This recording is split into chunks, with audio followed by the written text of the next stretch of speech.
Assalamualaikum warahmatullahi wabarakatuh. Anak-anakku sekalian, pada kesempatan ini kita berjumpa lagi meskipun dalam kondisi yang berbeda, karena kita melaksanakan pembelajaran jarak jauh atau belajar dari rumah. Pertama-tama marilah kita panjatkan puji syukur kehadirat Allah Subhanahu wa Ta'ala yang pada kesempatan ini telah memberikan kesehatan kepada kita semua. Sudah selayaknya lah kita untuk senantiasa bersyukur kepada Allah Subhanahu wa Ta'ala. Mudah-mudahan dengan cara bersyukur ini kita akan mendapatkan tambahan nikmat yang berlipat ganda dari sisi Allah Subhanahu wa Ta'ala, dan mendapatkan nantinya ketika kita belajar mendapatkan pahala yang besar dari Allah Subhanahu wa Ta'ala. Pada kali ini saya akan membawakan tema pencegahan penyalahgunaan narkoba, terutama di kalangan remaja. Kalian semua tentunya pernah mendengar istilah narkoba, bahkan pernah mendengar berita-berita bahwa ada yang menyebutkan ganja disembunyikan di wortel buatan, sabu-sabu disembunyikan di kaki palsu, disembunyikan di alat pemijat kaki, kemudian disembunyikan di hak sepatu. Bahkan ada yang sabu-sabu itu dibawa dengan cara ditelan. Ada juga yang disembunyikan di tas wanita, terutama di pinggir-pinggirnya. Demikian juga berita tentang narkoba yang dibawa dengan berbagai cara, diselundupkan dengan berbagai cara, misalnya dalam bentuk bubuk seperti susu balita, atau bahkan menggunakan pengiriman paket Al-Quran. Demikian juga misalnya kokain disembunyikan dalam papan selancar dan lain sebagainya. Itu semua menandakan betapa canggihnya narkoba disebarluaskan oleh orang-orang atau oleh oknum-oknum yang tidak bertanggung jawab. Sehingga pada tahun 2017 pernah dirilis menurut penelitian dari BNN yang bekerja sama dengan Pusat Penelitian Kesehatan Universitas Indonesia, yaitu tahun 2017, itu penduduk Indonesia itu ada sekitar 1,77% yang menggunakan atau menyalahgunakan narkoba. 1,77% itu sekitar 3 juta lebih penduduk Indonesia yang menyalahgunakan narkoba. Tepatnya 3.376.115. Itu tahun 2017. Nah, sekarang tidak lagi sebegitu, karena sekarang itu sudah meningkat tajam, yaitu sekitar 2,2%. Coba kalian nanti hitung sendiri, dihitung berdasarkan jumlah penduduk yang sekarang, berapa ketemunya nanti. Itu juga belum kelihatan begitu mencolok. Untuk daerah khusus ibu kota, yaitu Jakarta, itu sudah mencapai 7% penyalahgunaan narkoba. Nah, ini tentu saja sangat memprihatinkan bagi kita semua, terutama bagi anak-anak, bagi remaja yang merupakan generasi penerus bangsa. Nah, kalian tentu tahu atau mendengar berita bahwa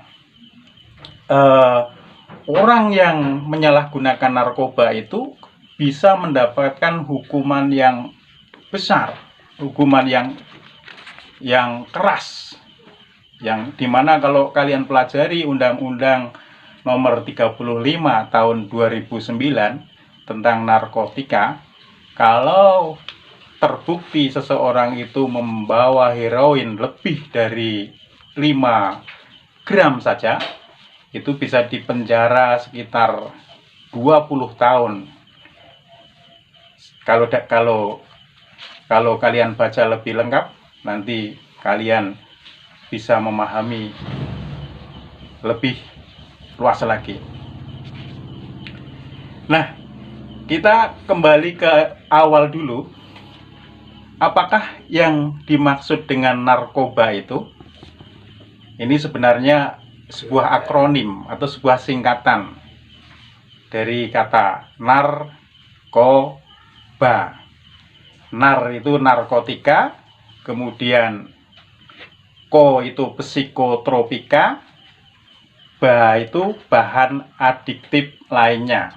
Nah, secara gampang, narkotika itu semua bahan atau zat yang menjadikan seseorang yang mengkonsumsinya atau memakainya, baik dengan cara disuntik, dihisap, atau ditelan, itu akan mengalami penurunan atau perubahan kesadaran. Bisa hilang rasa apapun, baik secara fisik maupun secara psikologis. Bahkan dia bisa sampai ketergantungan, yang pada saat dia mengalami ketergantungan itu, suatu titik tertentu akan mengalami sakau, yaitu mengalami sakit yang luar biasa yang tidak terperikan, sehingga dia akan kembali mencari narkoba. Sedangkan ko-nya, psikotropika, itu adalah bahan atau zat yang nantinya bisa merusak susunan saraf pusat, sehingga sangat mengubah atau sangat menjadikan berbeda aktivitas mental pengguna narkoba, sekaligus akan berubah perilaku pengguna narkoba tersebut. Selanjutnya, ba itu adalah bahan adiktif lainnya. Yang termasuk bahan adiktif lainnya itu misalnya rokok, alkohol, bahkan thinner, lem kayu, aseton, cat, ataupun bensin. Nah, ini bahan-bahan adiktif lainnya itu akan menimbulkan kecanduan. Jadi kalau kita melihat ada orang yang merokok kecanduan, itu ya termasuk pemakai bahan adiktif. Nah, saya akan menyebutkan narkoba secara umum, nama-namanya saja, karena nanti anak-anak tentunya akan mempelajari di literatur-literatur yang relevan atau yang terpercaya, yang termasuk golongan narkoba, diantaranya ganja atau biasa disebut marijuana, heroin atau putau, kokain, sabu, ekstasi, ada yang menyebutnya inex, ketamin, liser, guide, ermin 5, inhalants atau ibon, prescription drug atau tramadol. Itulah diantara narkoba yang dapat saya sebutkan. Kalau kalian semua terkena narkoba, dan ini saya berharap tidak ada satupun di antara kalian terkena narkoba, itu biasanya akan mengalami beberapa atau bahkan banyak perubahan. Misalnya prestasinya akan menurun, kerjanya akan melemah atau malas, pola tidurnya akan terganggu, biasanya tidur malam, bangun siang, susah dibangunkan, selera makan juga berubah, tidak ada rasa ingin makan, seperti tidak mau makan apapun, menghindari pertemuan, bertemu dengan kerabatnya atau saudaranya juga menghindari, bahkan bersikap kasar atau agresif, dan memiliki kelompok pertemanan yang berubah atau berbeda dari biasanya. Bisa jadi mereka sudah memiliki geng atau memiliki kelompok-kelompok atau komunitas lain. Di antara ciri yang lain kalau seseorang itu terkena narkoba, misalnya orang yang menggunakan morfin atau menggunakan heroin atau mungkin alkohol, itu mengalami ketergantungan yang amat pada benda-benda itu, pada zat-zat itu. Di samping tadi hilang nafsu makan yang sudah saya sebutkan, mungkin dia mabuk, jantung berdebar-debar, tekanan darah naik, muntah-muntah, agresif seperti yang tadi saya sebut, pikirannya tidak jernih, tidak bisa mengambil keputusan dengan adil atau dengan tepat. Ini bisa ditunjukkan atau bisa tampak pada orang-orang yang memakai kokain, memakai sabu, memakai ekstasi. Sementara untuk orang-orang yang memakai ganja, LSD, magic mushroom, itu biasanya mengalami slow respon atau respon yang rendah. Ditanya tidak menjawab, diam, ya pokoknya tidak ada respon, hampir tidak ada respon, sering gelisah, mengalami halusinasi atau berkhayal, suka berkhayal. Itulah ciri-ciri yang biasanya didapat pada orang-orang pengguna narkoba. Sehingga kalau di antara kalian ada yang mengalami hal-hal seperti itu, berhati-hatilah. Kita tidak tahu dia memakai narkoba atau tidak. Secara fisik bisa disebutkan, misalnya kalau seseorang orang yang memakai narkoba itu, di situ ditemukan barang bukti, baik berupa pil, serbuk, lintingan ganja, kristal, atau alat yang untuk memakai narkoba, misalnya jarum suntik, kertas timah, atau bahkan gulungan uang. Nah, apa yang saya sampaikan di awal itu tadi menjadikan kita sangat prihatin, sehingga gerakan anti narkoba atau perang melawan narkoba atau perang melawan penggunaan atau penyalahgunaan narkoba itu harus digalakkan sedemikian rupa, sehingga kita harus melaksanakan upaya pencegahan sekaligus melaksanakan upaya pemberantasan. Kalian perlu memahami mengapa seseorang atau remaja atau anak-anak itu bisa terjerumus kepada penggunaan narkoba. Itu kalian harus paham. Kalau kita sebutkan dengan sederhana, sebenarnya cukup kita sebut dua faktor saja, yaitu faktor internal dan faktor eksternal. Faktor internal adalah faktor yang berasal atau ada dalam diri sendiri, sedangkan faktor eksternal adalah faktor yang berada di luar dirinya sendiri. Faktor internal misalnya kepribadian. Orang yang kepribadiannya labil atau tidak mantap, itu biasanya lebih mudah untuk terjerumus ke hal-hal yang negatif, termasuk penggunaan narkoba. Kemudian faktor keluarga misalnya. Secara garis besar, kalau keluarga itu tidak sehat, dalam arti misalnya katakanlah broken home, biasanya keluarga itu rentan untuk menggunakan narkoba.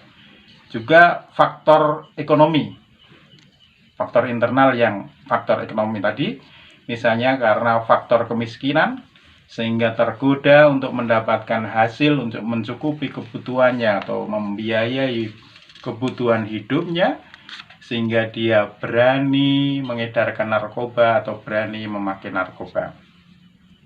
Faktor eksternal, misalnya faktor pergaulan. Kalau kita bergaul dengan orang yang salah, atau kita bergaul pada seseorang yang menggunakan narkoba, maka biasanya kita juga akan lambat laun menggunakan narkoba juga. Karena itu kalian harus menghindari bergaul dengan orang-orang yang tidak tepat. Yang termasuk faktor eksternal diantaranya juga sosial atau kemasyarakatan. Faktor sosial atau faktor kemasyarakatan.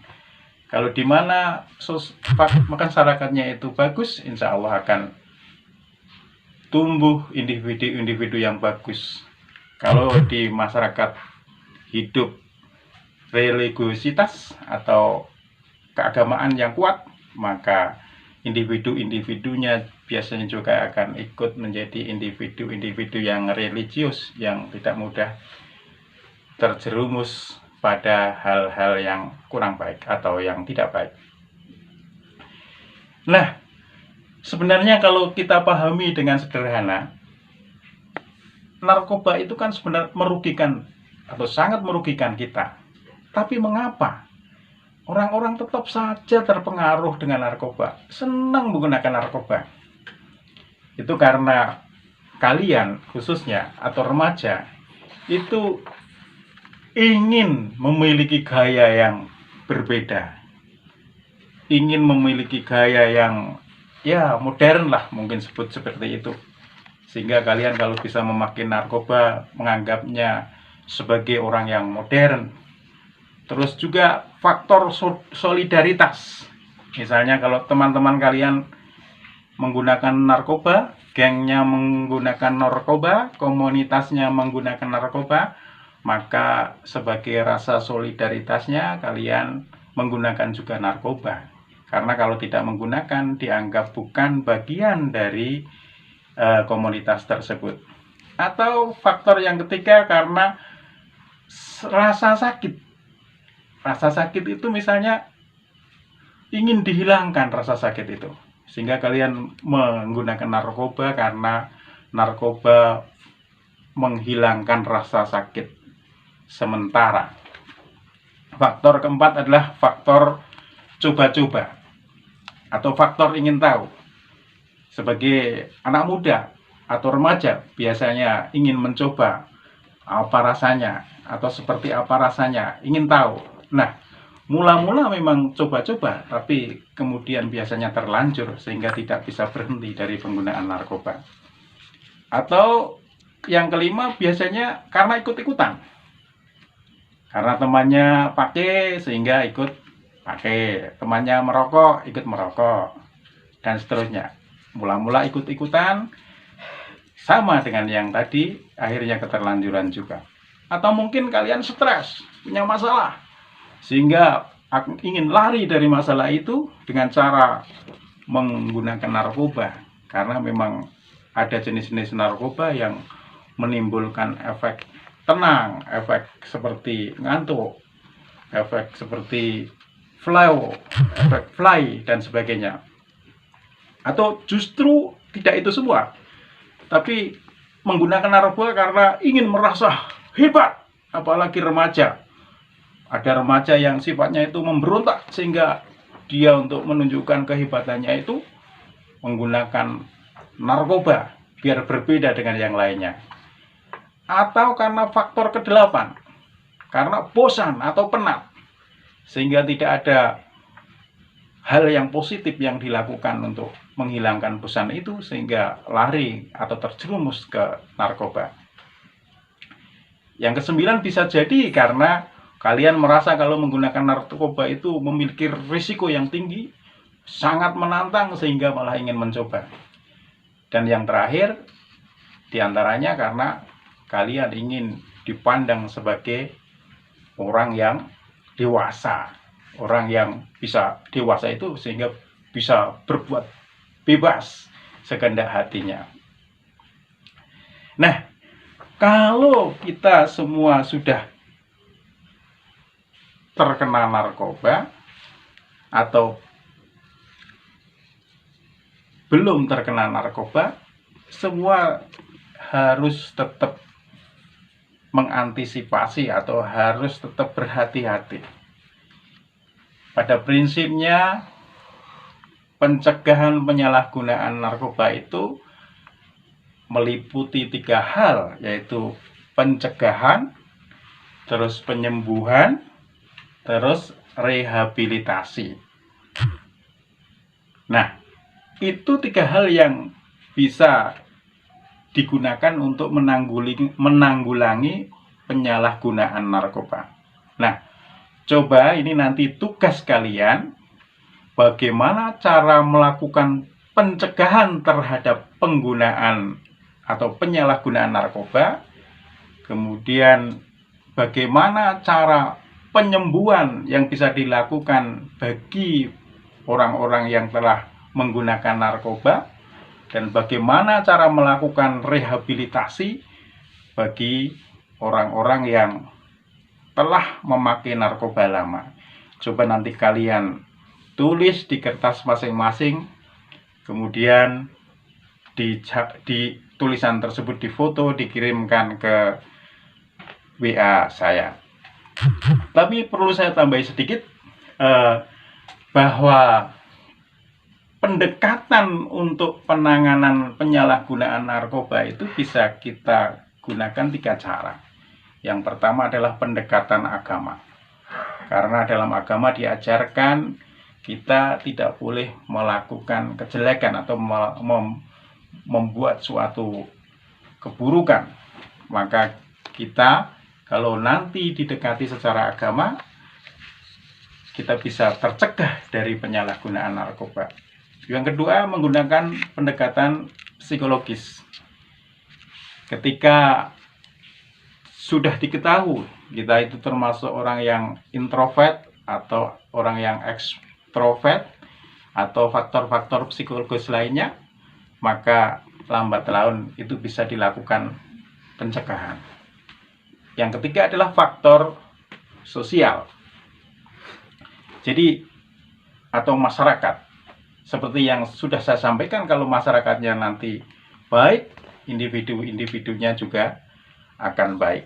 Nah, anak-anak sekalian, itu merupakan pengantar yang bisa saya sampaikan kepada kalian semua tentang pencegahan penyalahgunaan narkoba, dan kalian nanti bisa belajar melalui literatur yang atau melalui teks yang Bapak kirim, kemudian kalian menjawab tugas yang saya sampaikan tadi. Kalau tugasnya tidak jelas, nanti bisa kalian ulang lagi, didengarkan lagi sehingga paham maksudnya. Yang terakhir, Bapak ingin mengatakan kepada kalian semua bahwa kalian adalah penerus bangsa, sehingga Bapak berharap kalian tidak sedikit pun akan mencoba atau mencicipi narkoba. Nah, coba kalian ceritakan bagaimana supaya kalian tidak terjerumus pada penyalahgunaan narkoba. Kalian tuliskan juga di kertas, kemudian nanti jawaban kalian di foto dikirimkan ke WA Bapak. Demikian yang bisa Bapak sampaikan. Ada kurang lebihnya Bapak mohon maaf. Billahi taufik wal hidayah. Wassalamualaikum warahmatullahi wabarakatuh.